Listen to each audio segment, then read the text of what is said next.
Vladimir Putin's actions in the Crimean Peninsula have been condoned by the West and the new Ukrainian government.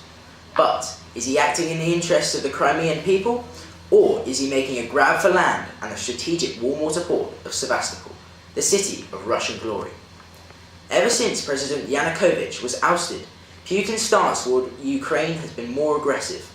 President Putin has requested the Ukraine to pay their debts to Russia, and the Crimean Peninsula has been put under control by Russian soldiers.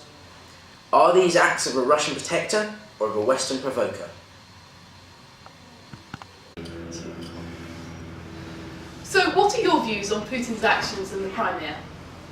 Well, I don't think that it's like a provoking to America in any way, because I just don't think that it's their business, and Crimea is independent, so if Russian people want to join Russia, I want to say as well they do, they provoked by Ukrainians. But the population isn't entirely Russian. There are also the Crimean Tatars and the Ukrainians who live in the Crimean Peninsula. Yes, but the point is that all the meetings started when Ukrainian government said that they're banning Russian language.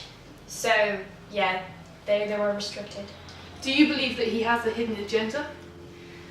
I don't think so, because if you would want to just basically chop off, the bit of Crimea, I think Russia is big enough, and there is no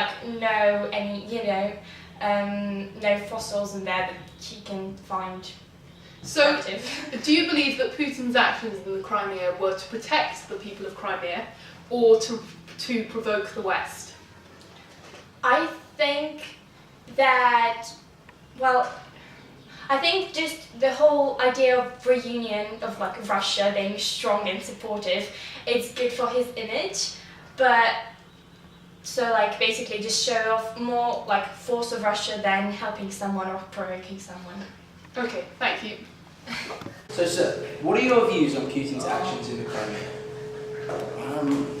I think he's actually right long term, because most of the people in Crimea are Russian. It was a Russian state about 40 years ago, and they've had a vote there, which I think 85% of the people voted, and 93% of them wanted to join Russia. So there has been a completely fair election without a huge amount of duress. So I can understand why they wanted to overtake Crimea, and you can also understand it geographically as well. That they wanted a Black Sea port, which was as usable. Do you believe he has a hidden agenda? You can never tell with the Russians.